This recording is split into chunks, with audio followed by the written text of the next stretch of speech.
So, from the last two sessions, we were able to discuss a few.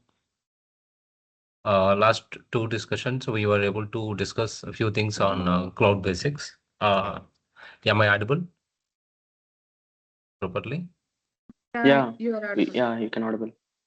Okay. Yeah. So we were discussed a few stuff in terms of cloud basics. Okay. And then we'll continue today as well with cloud basics. Okay.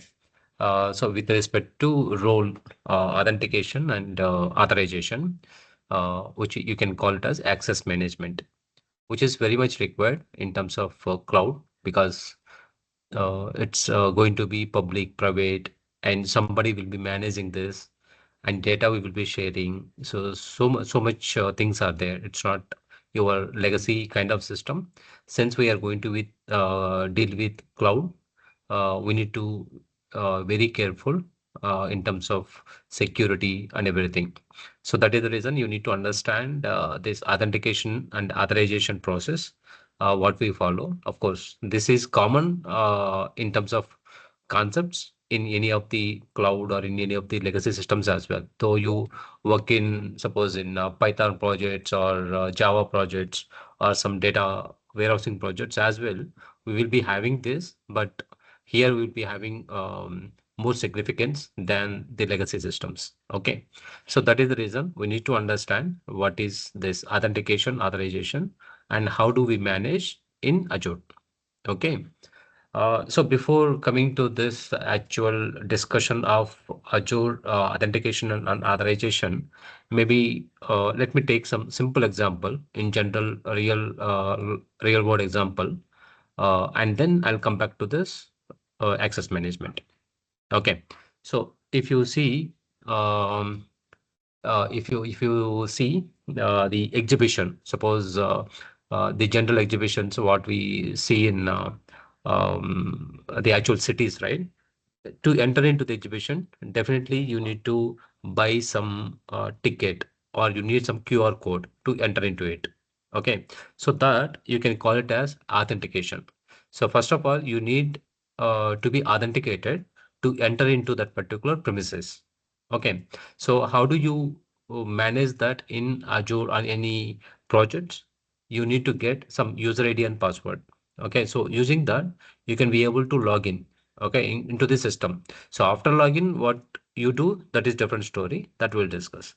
So that is how you need that authentication first. So after that, after logging in or before entering into your exhibition, who you are.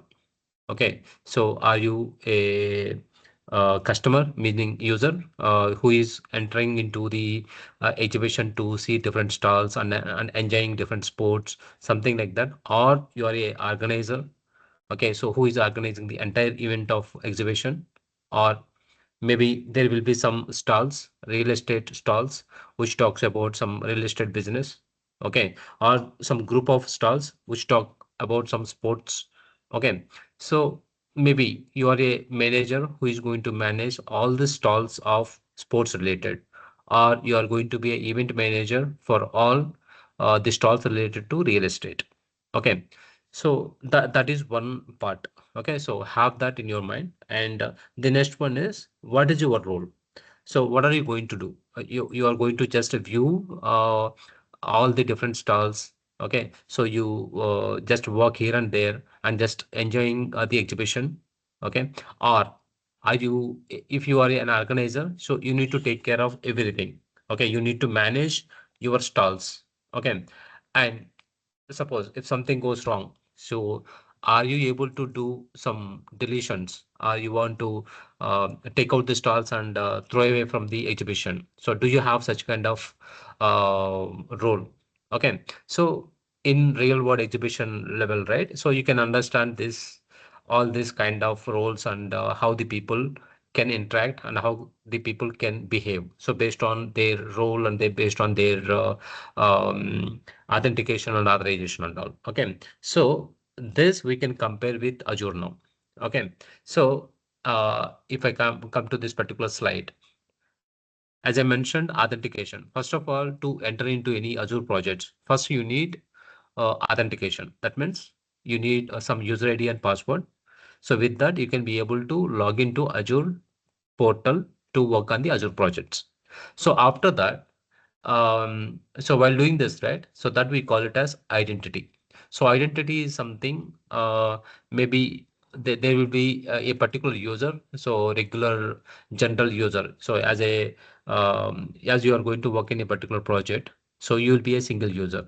Maybe your colleague, so he or she is another user. So likewise, individual users will be there, and group. So that means maybe 5 to 6 people grouped together and working for a particular cause for a use case. So that they make it as a group. Okay. So likewise, you'll be having two more things, that is service principal and manage identity. So these two you will not get now while working with ADF and Databricks. I'll show you what is service principal and how do you access. Okay. So basically that's what we are discussing, right? How do you access your services by using these two, service principal and managed identity? So far, just put that aside. And after that, what is your role? So as I mentioned, right? So are you just a customer or a organizer of the particular event or a team manager for specific task?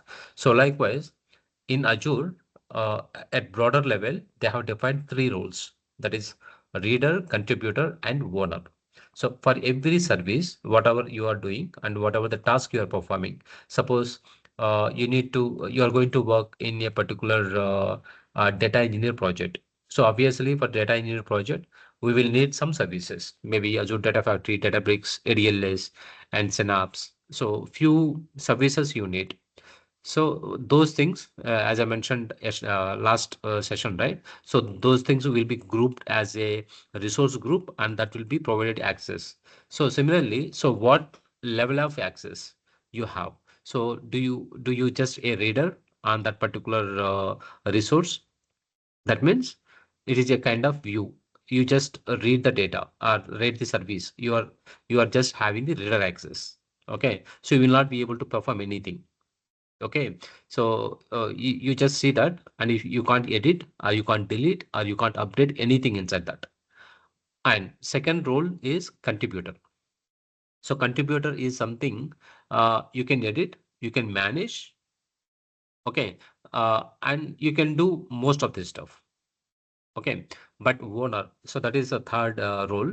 Owner is he can also do everything what contributor is doing, and owner will be having extra privileges, something like he can add users, he can delete users, he can add groups.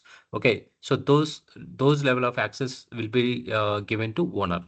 Okay, so based on your role in your project, so these roles will be assigned. So that means whenever you started working on any project, right? So you'll be having n number of resources, n number of services. Oh, okay. So when I say services, as I mentioned, based on your use case, based on your product project, you will be getting multiple resources. So suppose I want to extract the data from Azure Data Lake storage, and also I want to extract data from AWS S3. Even you can connect to S3 from Azure as well. Okay. So I need to connect to that. And then I need to perform some ingestion. And after that, I need to apply some transformations according to my business use cases. And then I need to store the data into Synapse. So if that is the case, in this discussion, we have a lot of services. Okay, ADLS, S3, ADF, Databricks, all those things. So individually maintaining all these roles, assignments, authorizations, so tracking all that is really hectic. Okay, so that is the reason. So everything is formalized and everything is managed through Terraform. So which will be done by your infra team. So whatever we are discussing, everything will be taken care by infra team. So as a data engineer, we will not be looking into it and we will not be having access to do all this stuff, but you need to aware of these things. Okay, so that is the reason we are discussing. So who can do? It is simply saying this. Who can do? So that is identity. And what can be done? So what is your role? So that is these three levels in Azure. And another part is scope. Scope in the sense. So as I mentioned in exhibition example, right? So if you are a team manager or if you are a person who is managing some real estate stalls, so if that is the case, he will be having access only to those 10 stalls or 20 real estate stalls. He can't perform anything other than those stalls. Okay, he can't go to sports stalls and he can't manage or he can't do something there. Okay, so that means the scope of that particular person is limited to those 10 real estate stalls. Okay, so similarly, if you have the role is assigned, okay, on what? Okay, where you can perform these operations. Okay, so that you can do these levels: managed groups, subscription, resource group, and resource. So last Friday we have discussed this. So subscription is something which has been assigned to the projects at environment level. So development, I'm having some 10 resources. So resources, again, these services, ADB, ADF, Logic Gap, these are the resources. So at that level, you are going to perform your role, or at subscription level. Okay. So at subscription level, suppose you have something, right? So suppose in you have some subscription like this. PU trans dev. So this is your subscription. And inside that you will be having some resource group. So inside the resource group, you will be having resources, maybe TU-ADF and -dev. So this is one resource, TU-ADB and -dev. So this is another resource, something like this. So whenever the scope is defined to the persons at resource level, so that means if I have the contributor access on this particular resource. So that means I'm the person who has contributor access, and I can be able to manage in the sense I can be able to read, I can be able to edit, I can be able to make some changes on this particular service. Okay, so inside the ADF, maybe you'll be creating pipelines and you can create some triggers. So those things we'll discuss in detail. So you'll be performing something here. So on that particular tasks, you can be able to change, you can be able to edit, you can be able to update, delete, anything you can be able to do when you have contributor access. Suppose if I have only reader access on this, so that means inside this, whatever the team is doing, so maybe it's not only you, right? So inside your project, you'll be having 78 people. So all those, they have created some triggers, they have created some pipelines. So when you have reader access, you can just go to this particular service and you can view those pipelines and triggers, and you can understand how is that going, is that been doing inside that particular service. You will not be having any access other than read, other than view. Okay, when you have this. So likewise, so based on your project and based on your role, they will define the scope. Okay, so that will tell you where can it be done. That means, so at what level you can be able to perform this particular role. So that is been defined by this scope. So this is what in total this authorization and authentication. So which is we call it as access management. So if somebody asks you access management, how is that going to be done in Azure? So that you can say it's authentication and authorization. Authentication is simply you can have this user level or group level or service principal and managed identity, and authorization can be done in many ways that we will discuss in the next slide. And then the scope. Scope, when somebody asks you the scope, so scope is something at what level you are going to apply this. So where you are going to apply this particular role. So that we'll talk about this scope. Okay. So at high level, this is what access management is. Any questions for me? Okay, if you confuse at this point, so please read through 1 or 2 times, you'll get to know. Okay, so all this is a theory. I know it will be a bit clumsy, but yes, you need to. Yeah. So I'm coming to this slide. So here I'm saying authentication first. So first, with your identity, you need to log in and you need to prove that you are authenticated person to use this particular services. Okay. And after that, authorization. you have to do this access control systems by any of this. Okay. So first of all, Entra ID that we have discussed already. Entra ID is something where your infra team will be creating all user IDs, group IDs, or even service principal. All those things will be creating inside this particular Entra ID. So Entra ID is one of this Azure service which will be managing all this, like creating groups, users, so all those things. And then key vault. So this is one of the great feature which stores keys, secrets, and certificates. So this also we will everything right. We will see in detail while working on the actual services, maybe data factory, data bricks, logic apps. So that time we will see how to use this. And authorization, how do you give the authorization? So that we call it as RBAC and ABAC. RBAC, you can say it is rule-based access control. So role-based access control. So that means the roles will be assigned. So in Azure, right? So everything we call it as image roles. Okay, so image roles in the sense, maybe I can say to you, dev, uh, data engineering, maybe 62345 6. Okay, so this number, whatever I'm saying here, this may be something cost center number. Okay, so cost center number in the sense, every project they'll be having some project number. Maybe I'm saying cost center, maybe some other people they may call it as some business uh, ID or project ID. So whatever it is. So so for that particular cost center, so whoever is going to work as a data engineer, so for the development, I have associated some image role. Okay, so that means I'll come back to this. So that means suppose you are working in a particular project and which is having some Java project, okay, or Python project. So for that particular part, you need Java license, maybe some SQL license, maybe you need some Python integration. So I need Python license. So and then maybe I need some Postgres. So all these are the technologies, right? So for these technologies, I need some access. Okay, so if it is not there, what will happen when you assign to any project? You need to go and you need to raise requests for each and every technology, and you need to get the access, and then you can start working on the projects. Okay, but here in Azure, right? So what will happen is you are going to work as a data engineer.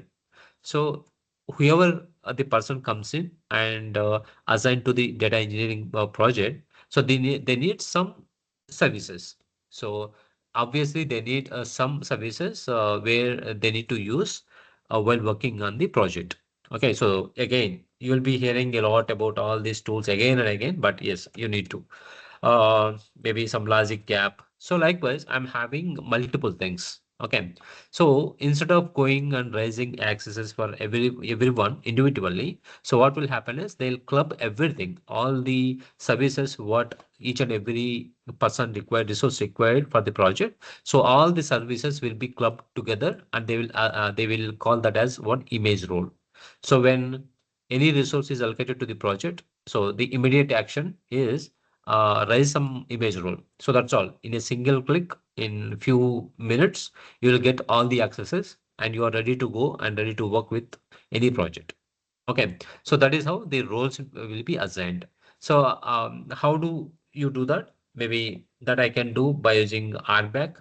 RBAC is role-based access control. So that's how you can control the access by providing some role basis. And there is another concept that is ABAC. ABAC is something attribute-based access control. So that means so role-based is okay. So I'm providing access to the services to the different users and all. Sometimes I want to restrict. I want to provide more restriction on my data, like if it is some sales data. I don't want to provide sales access to each and every people, every person who is working in the project. I want to assign this only to a particular person. Maybe if he is some kind of director or some business user, then only I want to provide the access. So this is one of the attribute. So attribute in the sense you can uh, compare this with anything. Okay, it is some kind of attribute, some kind of metric they are considering. So based on that, they'll provide the access. Okay, so how to do all these things, that is not our bucket. Okay, so don't look at that part. You just understand what this terminology is. How to do all these things, that will be taken care of by your infra team, admin team. Okay. Uh, yeah.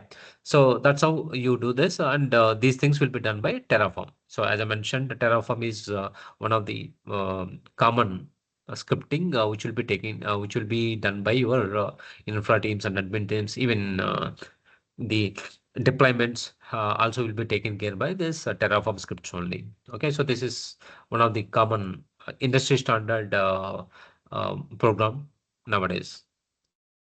Okay. So there are different types of authorization methods. Okay, so we have, as I mentioned, service principal and managed identity. So other than these two, we have two more things: account key and SAS. SAS is a shared access signature. So how to see all this? I'll show you. Okay, don't worry on that part. So out of this, right? So these two, even service principal. So this is a major, most of the times we'll be using this service principal. Okay, so some cases maybe 90% service principal and only 10% maybe managed identity, but we never use this account key and SAS at enterprise level. So when I say enterprise, like in your actual projects, we never use this. But at outside of your projects, suppose you are doing some POC on your own, and you are using some services and you want to share the keys. Okay, so you want to make some communication from one service to another service, then you will be using this account key and SAS keys, but not in your enterprise projects. Okay, so you'll be using the service principal only 90% of the cases. So how to create service principal key and how to generate secret to service principal, and how to store this key, all those things we'll discuss in detail. Okay, so the remaining things, it is just look and get the account key SAS, that also we'll see at storage account level and all, we can see that. Okay, so this is how you will use this authentication and authorization methods. Any questions for me on this? So do one thing, just take this video again and again, maybe one or two times. And if you don't understand any terminology, Google it or use ChatGPT and try to explore that particular term, something like that. Okay, it's not that you'll get everything by just having this. Okay, any questions for me? Okay, so with this, I'm thinking like I'm good with the basics of cloud. Okay. And as I mentioned, this SQL and Python we'll be discussing only on Saturdays, but I'm going to ADF now. Okay, I'll start ADF and we'll continue on ADF sessions going forward. Okay, so as I mentioned, right, ADF, Azure Data Factory, this is one of the major service providing by Azure. So whenever you see any Azure platform, Azure Data Engineering platform or jobs related, you always see two major things. One is Azure Data Factory and another one is Azure Databricks. Okay, so Azure Data Factory, it is bit easy when compared to Azure Databricks. Okay, but because this is drag and drop, and you need to select few things based on your use case. Okay, so we'll first start discussing on this ADF, and then slowly we'll move on to other stuff. Okay, so before coming back to this slide, let me first open the portal.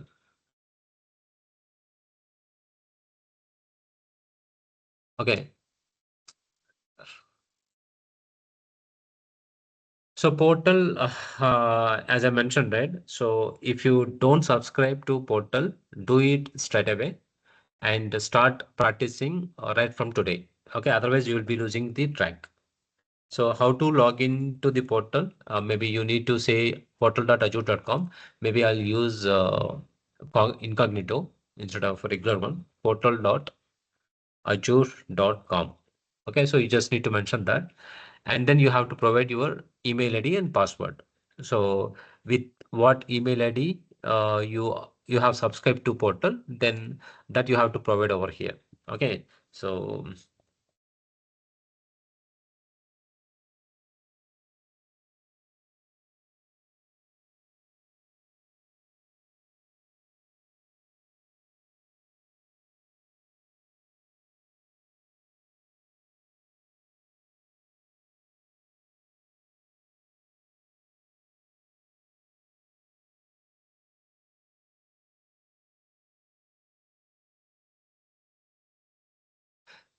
so you can log in through this one password, or you can send some code to some other email ID, like the way you configure while subscribing, right? So likewise, you can be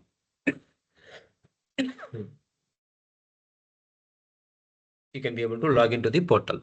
So I'm just logging into the portal,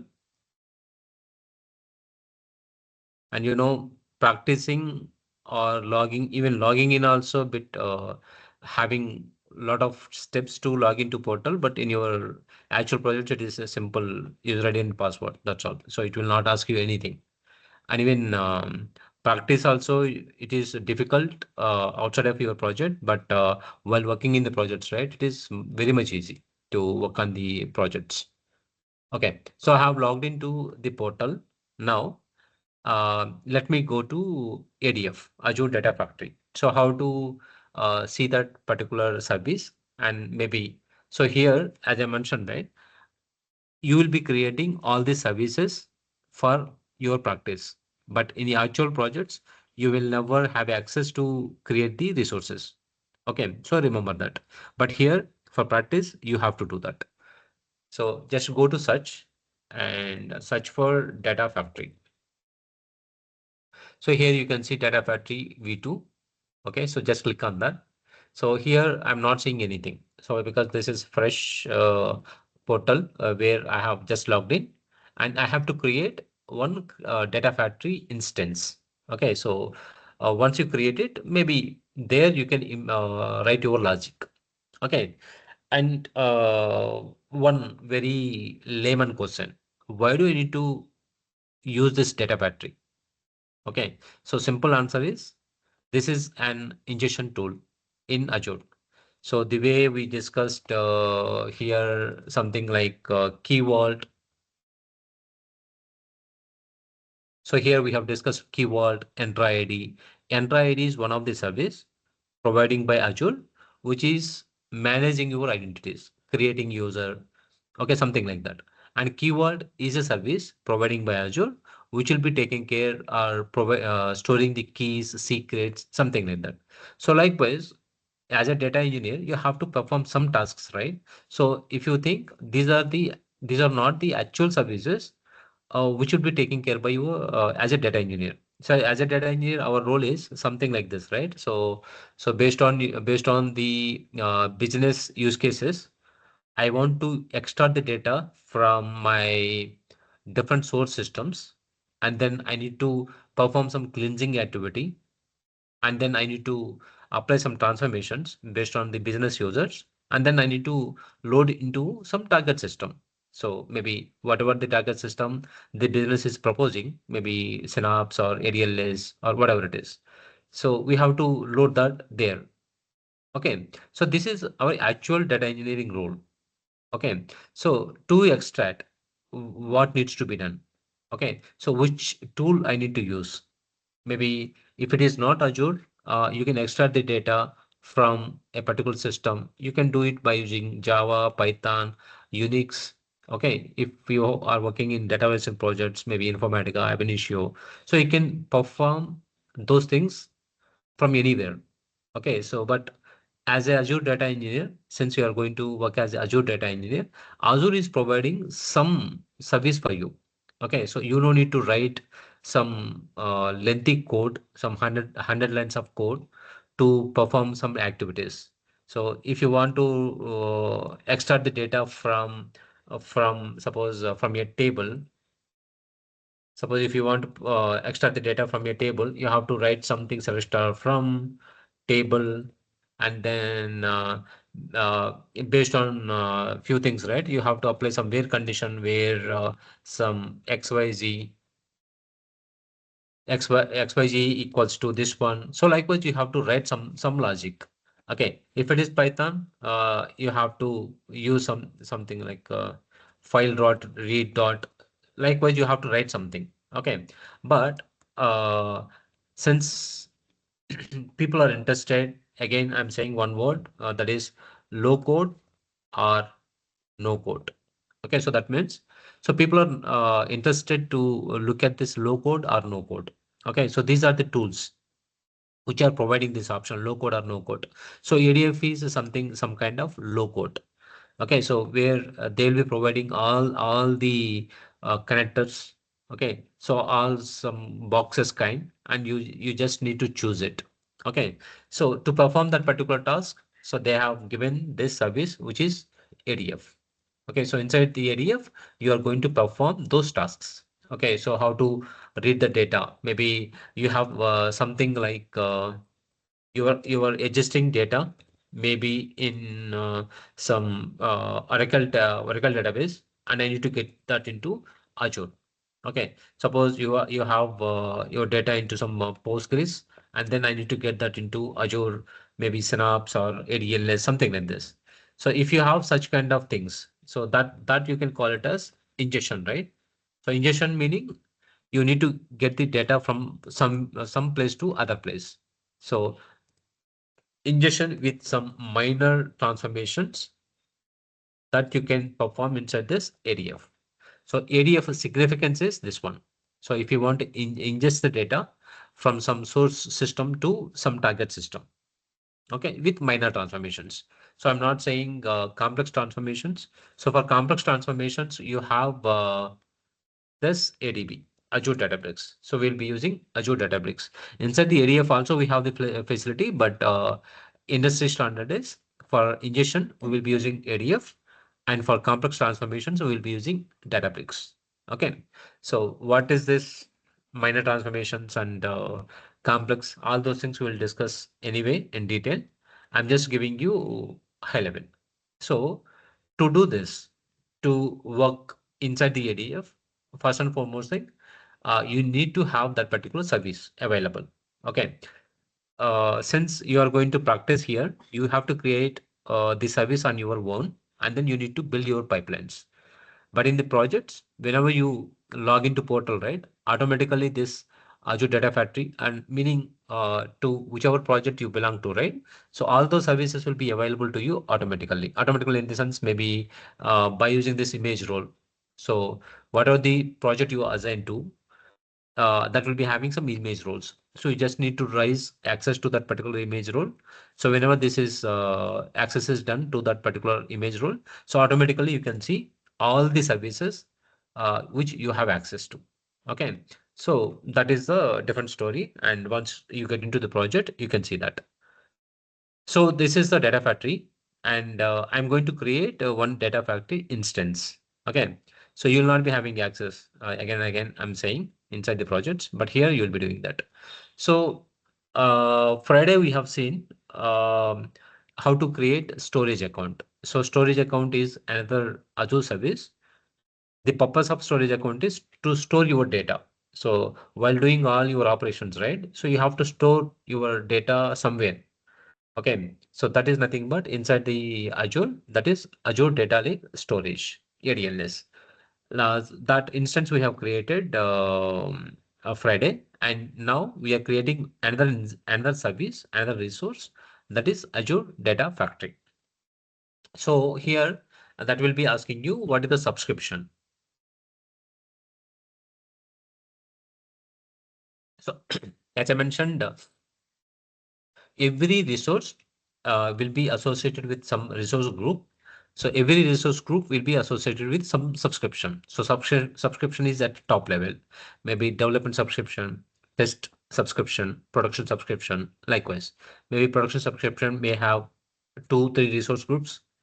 Okay, and development subscription may have 10 resource groups. Okay, something like that. Now I'll select resource group. What resource group I'm going to use? Maybe if existing resource groups, I can select that and I can create resources inside that particular resource group. Okay, so if you remember this discussion on this subscription resource groups and resources, why do we need that? So this is something like this: easy billing separation, clean organization, simple access control. So something like that. Suppose one new user comes into the project, it is very easy to give access to this particular resource group. Simple. So this resource group or the subscription will be having some image roles. So that image role access will be given to that particular user. That's all. So it is simple, maybe 10 to 15 services at one shot. We can be able to do that. And also it is secure also. Secure in the sense, what services or what level of access you can give to the people. Okay, so based on that, it will be very easy to manage. Okay, I'm maybe I'm selecting this resource group and maybe give some name to it. PU, trans, what is the data factory, right? Dev, ADF. So just give some name, whatever the name you want, you can give that. Okay. So I'm just maintaining the same. I'm not changing anything in region and version. Okay. And then Git configuration. I'll come to this Git configuration later, not now. You can be able to store your data in the sense your data factory information. So whatever you are creating pipelines or some link services, you will be having multiple things inside the data factory. So all those things, instead of storing at uh, data factory level, you can store all your stuff, all your pipelines, code, everything into Git. Okay. So how to integrate with Git, I'll let you know later point of time, not now. Okay. So networking, it is something like how do you want to connect to this database? What is your take on this? Like, do you want to give publicly or private? So such kind of things. You can see all most of these tabs, right? So for most of the resources creation. Okay. Then advanced, I don't want to see do anything there. So tags review.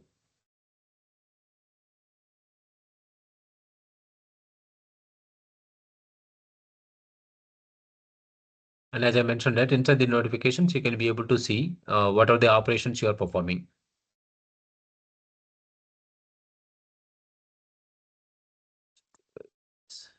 Running final validation. Yeah. So this is what we are going to do. And I'm just saying create. So when I say create, it creates one data factory instance for us. Okay. So that you can enter into the data factory and you can write your code. Okay. So based on your use case. So as I mentioned, whatever the things we are going to discuss inside this ADF, everything is in terms of these things. Okay. So how to copy some data from one source to target. While copying, suppose I have a directory, okay, or folder. If you think folder, inside the folder, I'm having some 100 files. I want to copy only 10 files based on some condition. Okay. So how to do that? Maybe these kind of things you need to think of while working in the ADF at high level. Okay. So we will not think like how to group, how to join this file, that file, and how to do aggregations. So those kind of things we will not think, but how to ingest, how to transfer from here to there. So those kind of discussions we will see inside this ADF. Okay. You'll get to know while going through this. Maybe it got failed. This one is already in use. Oh, this must be okay. So we gave maybe it is already existing. So I can create one more. Existing in the sense it is something like at region level, right? It should not be duplicate.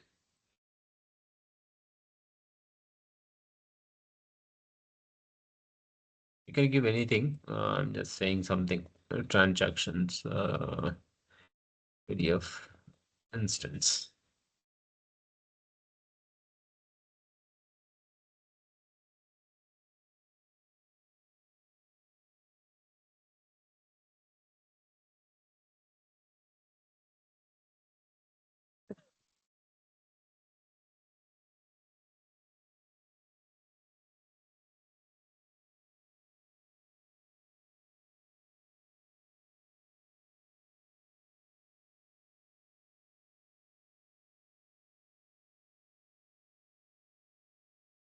Okay.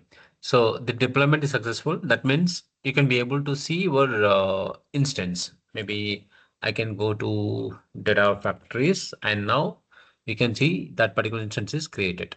Okay. So if I click on this, okay, so if you click on this, so in your actual projects, when you click on data factories over here, all the data factories instances will be, you can be able to see over here. Maybe two, three different projects may have their own ADF instances, right? So likewise, you can be able to see. So whatever the instance or whatever the ADF you're going to work on, just click on this, and then you have to launch that particular ADF. So in the same way, you can be able to see. So launch studio. So it will open the actual Azure Data Factory GUI, okay, where you write your code, where you implement your use cases. Okay, so this is the ADF GUI. Okay, so as I mentioned, right, so set up code repository. This is about GitHub. Okay, so that we'll see later. Okay, so if you see here, so these are the major tabs of your Azure Data Factory. So this is home. So where you can see something like this. Okay. So you will not be doing anything here.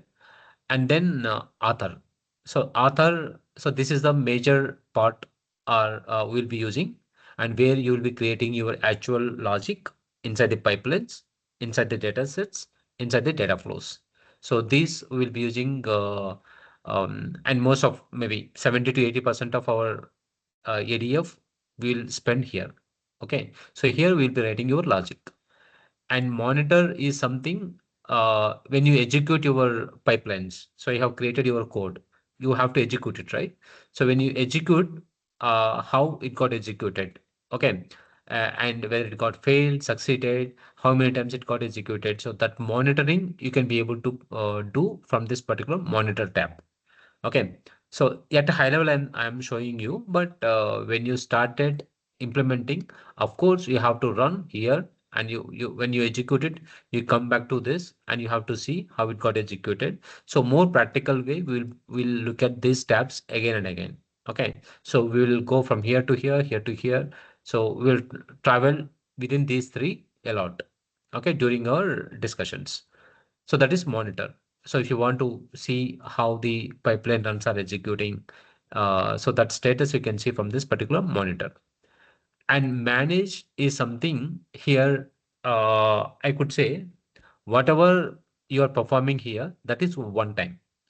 One time in the sense, suppose just high level in 2 3 minutes, I will tell you what it is, but what is link service, and how to create link surveys, all those things again we need to discuss a lot on those things, but at high level, right? In manage, if you want to take one time activity, so all those things you will be performing inside this manage. So if you want to connect from ADF to storage account, and I want to connect from ADF to Databricks, so that service linking, so if you want to link one service to another service, that is called link service. So that is one time, obviously, right? So if you establish a communication connection from ADF to ADLS, it is one time. So once you say connection is done, you can be able to use that link service again and again. You no need to create every time you use connection from ADF to ADLS. So once you do that, done. Okay. So likewise, integration runtime. So this is another concept. So which is also one-time activity. So likewise, whatever you are doing one time, different stuffs will be here. So triggers, Git configuration, even Git configuration, you can see here, well, creation of your ADF. And when you log in, just I closed, right? So that's where you can see. And even from here, you can see set up code repository. So all the way, the same concept. So configuring Git to your data factory. Okay, so you'll be having multiple things inside your manage tab. So these three we'll be using a lot. So inside the other, you'll be writing your actual code and monitor to see your executions runs, and then manage few things. So to run your pipelines or to execute your use cases, these things are required. So this initial setup is required. So we'll see each and every part in detail, but I'm just letting you know at high level.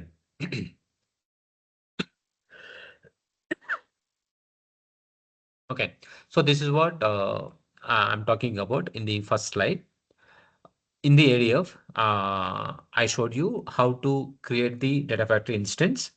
Okay, so after that, in data factory, these three tabs. The first one is author. So inside the author, you will be having pipeline. So pipeline where you'll be creating different kind of activities. So that is the core part. Like you need to understand what each every activity is doing. So based on that, you'll be creating these pipelines. Okay. So and what is data set? You need to understand that. And data flows. Inside the data flows, we'll be using transformations. So we'll discuss a lot on these things. And inside the monitor, so that's what we discussed. And this is manage. Okay. So these are just a high level. As I mentioned, we will see each and everything in detail. So trigger, we'll discuss almost 30 to 40 minutes of time. So pipeline, this is our core part. So where we discuss a lot. And then monitor, I discuss that. Okay. Yeah. Uh, so what is Azure Data Factory? We discussed. It is something like a kind of ingestion tool where you get data from some source system to some target system. Okay, so how to perform that? So that is our core part of ADF, and inside this UI, you will be performing all that activities. Okay, core concepts of ADF, author, pipelines, activity, datasets. Okay, so any questions before going to this pipeline? Any questions for me?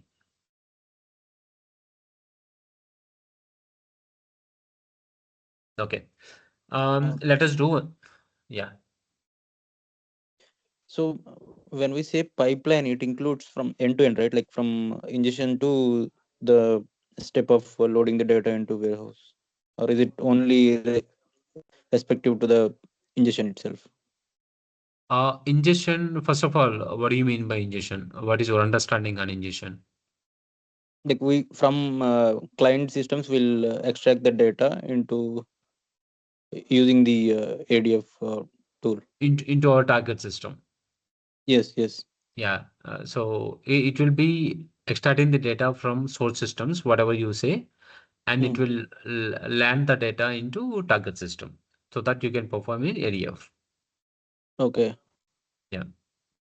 And And it some, it includes transformation as well, right? so transformation, that's what, if it is minor transformations that Hmm. you can perform that. Or suppose I don't want to use any Databricks. I want to perform even aggregations, joins, all those things I Hmm. want to take care in ADF. That also can be done. So that can be done inside data flows. Okay, so inside the data flows, you can be able to do that. But as I mentioned, industry standard is we are not using data flows because it is costly performance wise, and as well as it goes a lot of cost. Because of that, avoiding this is better, and embed the same logic in Databricks. So it is something like this. Suppose um, you have what is this? Okay, suppose you have some source system. Okay, so inside the source system, I'm having suppose 100 files. Okay, so now my total project is something like this. I need to extract these 100 files. Okay, and I need to maybe I need to do some cleansing. So cleansing in the sense I need to avoid some unnecessary data. Okay, and I need to apply some simple transformations, and maybe meaning it's something like I need to suffix some information to the existing data, or I want to split some data into two columns. Maybe I'm having country code and description together is coming from my source. I want to make it two columns. One is country code and another one is description. Okay, something like that. If you have such kind of things, I can simply use ADF, and inside the ADF itself, I can be able to extract by using some activity. Okay, so activity is something. Uh, each activity will perform some task. Okay, so if I want to filter, there is one filter activity. If I want to copy from some point to another point, I have another activity. So if I want to get what are all the files available in my a particular folder, so for that there is an activity. So likewise, based on your task, so there will be different activities available inside this ADF, and that ADF will be helpful for that. Okay, so this is one simple case. So second case is I'm having source system. Okay, I'm having 100 files. Okay, then what I need to do is I need to extract each file. Okay, I need to extract each file, file by file, and then I need to apply some transformation. So transformation is something, some complex transformations, meaning I have a customer file and I have a sales file, I have some transactions file, and I have some franchise file. So likewise, I'm having different kind of files, and I need to get something like top 10 franchises on sales. Okay. And what kind of products? Okay. Maybe less volume products, high volume products, or who are all the sales representatives? Okay. So I want to get some information, something like this. It's not so easy. It's not like adding some prefix, okay, or splitting some columns. It is a simple transformation.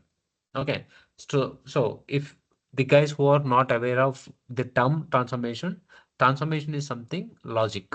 That's all. Okay, so these are some complex transformation. It's not so simple. So if I want to perform this, what I can do is, as I mentioned, inside the ADF, first I can start my task executions by using activities, and after that I can embed data flows. Okay, so data flows, and again I can go with some activities, and finally I can achieve whatever I want. Okay, so this is one flow. Okay, and as I mentioned, data flows is not much recommendable. So instead of that, what I can do is the same thing. I can go with, and instead of data flows here, I can use Databricks. Okay, so I can use ADF, and I will be using some activities. And after activities, I can be able to use Databricks notebook. Meaning, inside the Databricks, I can write my PySpark code, okay, to perform all these kind of complex transformations. And after that, the output of that particular PySpark code, I can pass to some other activities. And finally, I'll land up those output files into my target system. So that can also be done. Okay, so likewise, you can embed Databricks into here to handle complex scenarios. So these are like different kind of like clubbing different technologies. You can do that inside the data factory, right? So here,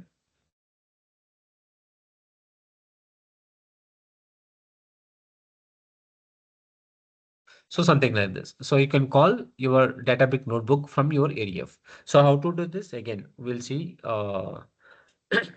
when we go on to the pipelines. Okay. Is it mandatory that we should use ADF, or generally, usually they do it with ADF? It depends on your architects, right? So if it is simple, if it is something like this, lift and shift operations, um, if you heard something like this, legacy systems to cloud. Okay, so migrations from legacy systems to cloud are some lift and shift operations. Okay, so if you have such kind of things, right, the best option is ADF. Lift and shift operations in the sense there's no transformations involved.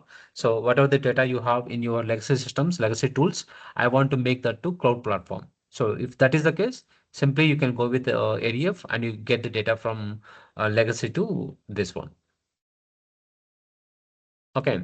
And you can very well do this even in Databricks as well. But when compared to ADF, Databricks is a bit costly.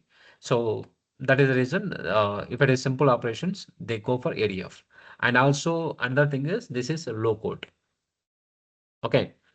So if it is Databricks, right? So definitely people need to be aware of PySpark. Okay. So it is something like now initially you have 100 files or 100 tables. Okay. So maybe later point of time, maybe after 2 months or 3 months, again you need to enhance your system, and 200 more tables has come into picture. So maybe here it may be a bit costly, but this is low code, which you can perform by using some control table framework. So if you done with one file or two files, so that very will fit for 100 files or 1,000 files. Okay, so without making any changes to your ADF, you can be able to perform by using this control table driven framework in ADF. So that is the reason people opt for this ADF. It's There's no compulsion to any service. It's simple decision making by your management or architects. Okay. So I got two questions. Did I answer those two questions? Yeah, Rudra. Okay. Yes, also. Yeah. So our most of the discussions is around these things like how to create pipelines. Okay, so how to execute pipelines, what are the different activities you need to use, so such kind of things. So we keep on discussing those things. Okay, so before that, right, so just try to uh, see how this GUI is and what are the different tabs inside this. So first let me explain you those things. Okay, so here, as I mentioned, pipelines and the remaining stuff, like just by creating pipelines, you will get to know all those concepts. Okay, so first I'm just creating pipeline. So pipeline is something, some code. Okay, so you have to perform something, right? So you have to extract some file and then do some validation on this particular file, and then do some filter, and then load this into some target system. So if this is your uh, use case, writing the code for this particular use case, that is nothing but your pipeline. Okay, so some code. Okay, so that is called pipeline. So how you build your pipeline? So based on your use case, you build your pipeline. That's all. So what we learn here, we'll be learning something like to filter what activity you need to use. So the task or the code or the block which you are going to apply the logic, that is called activity. Okay, so in one programming language to another programming language, maybe the naming convention might be different. So if you see general Java or Python or Unix, you can call it as functions or commands. Okay. So if you take some database tools, transformations, components, so likewise you can call something. In ADF, we call them as activities. So one activity will take one task. Okay. So our discussion will be what are the different activities we use, and what is the task performing that particular activity, and how to group them. Okay, how to group them one by one. Maybe our most of the discussion will be on top of it. Okay, so maybe we'll take some use cases and then how to club different activities together and how to achieve that. And finally, we'll end up with the ingestion framework. So that's how the flow of our ADF journey. Okay, so this one, right? Definitely, it's look and feel. It's not so great, ADF, because it's you will be having this is a canvas. So this is where you need to apply your activities and logic, code, everything you need to build over here. Okay, so this is so small to look at it. Okay, why I'm saying so small? Maybe some pipelines it may have some 100 activities here. Okay, so based on your use case. So that's where you can minimize the things like this, and you can drag something like this, and this is something it will enlarge your canvas. Okay, so that is how you can be able, suppose you want to get it back again, so you can do this. Okay, and then when you create this, you can click on this properties and you can change your pipeline name, and you can write your description. So whatever the description you want, you can be able to write here. Okay, and then this one is something, whenever you save your logic, automatically this will be saved as some JSON format. Okay, it is something like this. It is if you take any programming language, when you save it, that will convert into some format. If it is ab initio, that will be converted into shell script. If it is Informatica, that will be converted into some scripting language. Okay, so likewise, in ADF, whatever you do here, so that will be saved as some JSON. Okay, so what is this and what is the use of this? Again, we'll see in detail. Okay, and I'm just clicking on this so that it will take you away. And then maybe let me create some very small pipeline. It's not a small pipeline, it is no pipeline actually. Okay, so wait is some activity which will wait for a few seconds. Okay, so why do we need you to use this? Again, use case we will see later. I'm just showing you the simple pipeline, how to create, how to save, how to execute. So by that, I will stop for today. I'm taking this weight and what are all these things? Again, we will see each and everything in detail. So what these settings, user properties, our parameters, variables, all those things will take one by one. Okay, not all at once. Okay, I'll not tell you what is parameters and variables, everything at once. No, I'll not give you such kind of things. So going forward, maybe we'll take one activity and we'll discuss some part of it. And again, in another activity, we'll discuss some other part of these tabs and everything. Okay, so wait is an activity which will wait for few seconds. Okay, if you are aware of any programming language, so this wait will be there for everywhere. So if you take Unix, sleep is something. Okay, so likewise, suppose I'm taking some file. So that means if I have some another activity here, that means to edge, suppose I'm having something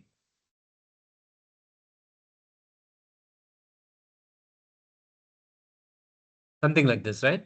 So after this activity, it will wait for 5 seconds and then only it will start executing this filter activity. So in those cases, we will be using this wait activity. So don't worry. I'm not telling you about this validation or filter anything. So wait, it will wait just for 5 seconds and it will be done. So that is the wait activity. And this inside this first pipeline, I'm just using this simple single wait activity just to show you how to save and how to execute it. That's all. So this is the simplest activity. So that is the reason I am using it. Okay. So how to save it? You have to say publish. So whenever you say publish, then only it will save. Okay. So there is another option save that will come into picture whenever you use git repository. Until unless git repository, it is publish. So when you publish, that means it is going to save. So I'm saving this particular pipeline as name as pipeline 1.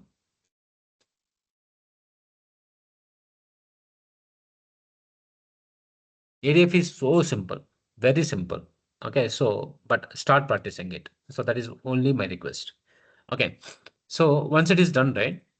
Validate is something which will validate all your activities. Okay, so just remember whatever I'm saying. Going forward, we'll follow all these things. Okay, so validate, it will validate your activities inside your pipeline. So when I click on this validate, it will start validating all these things. Suppose let us go here and take this out. Okay, so that means, so I have not done anything here and now I'm validating it. So it will tell you some issue in your pipeline, in your this particular activity. You have to do something, but that is not been done. So just go and fix that. So that's what this validation will tell you.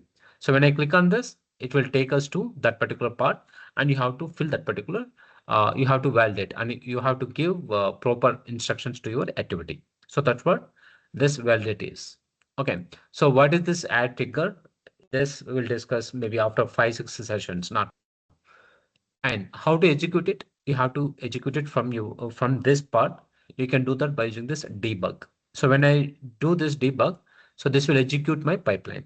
So when I say debug, automatically your execution part will come to this particular output. So I'm just saying debug.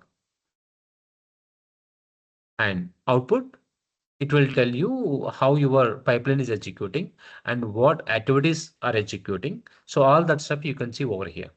Okay. So what is this input or what is this ID? All those things we'll discuss in detail. So yes, it is done, succeeded, and you can see over here and how what is the input output. All those things we'll see in detail in tomorrow's session.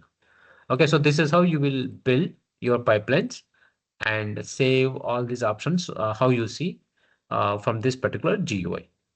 Okay, so with this, maybe I'll stop here for today and we'll continue tomorrow. So from tomorrow, definitely it is going to be something we'll be discussing, and we keep on creating pipelines, activities, discussion of activities.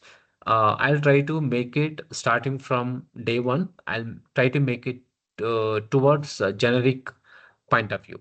Okay, so generic point of view in the sense, what is generic, what is automation, what is parameters, all those things we'll discuss, of course, in detail. So I'm just giving you heads up. Okay, so whoever is already aware of it, right? So they'll get to know what is automation or generic framework and all. Okay, yeah. So with this, maybe I'll stop here. Any questions for me?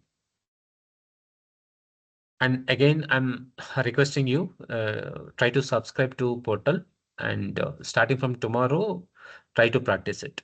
Okay, maybe after 3-4 days, right, you will lose everything. So you will lose the track if you are not practicing. Okay. Yeah, that's all for today. Thank you so much for your time.